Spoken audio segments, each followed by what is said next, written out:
মহান বিজয় দিবস উপলক্ষে মৌলভীবাজার যুব সংঘের উদ্যোগে আয়োজন করা হয়েছে ক্রিকেট টুর্নামেন্ট।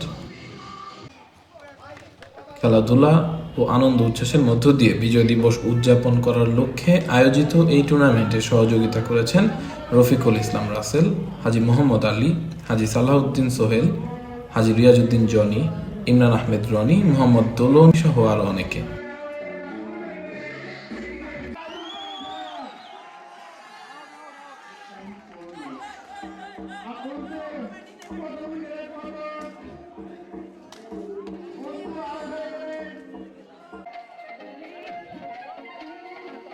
দীর্ঘদিন পর এই ধরনের খেলাধুলা আয়োজন করতে পেরে উচ্ছ্বাস প্রকাশ করেছেন টুর্নামেন্টে অংশগ্রহণকারীরা। যুব সমাজ যেভাবে মোবাইলের প্রতি ঝুঁকতেছে আর তারপরে অ্যাডিক্টেড হচ্ছে, তো এই জন্যই আমি চিন্তা করতেছি সবাই খেলাধুলার মধ্যে একটু ভালো থাকে।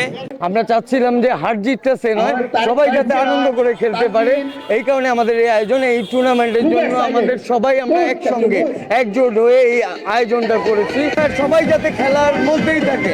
পড়াশোনা তো অবশ্যই লাগবে, এর সঙ্গে খেলাধুলাও দরকার, শরীর স্বাস্থ্য ভালো থাকা দরকার। Thank you so much.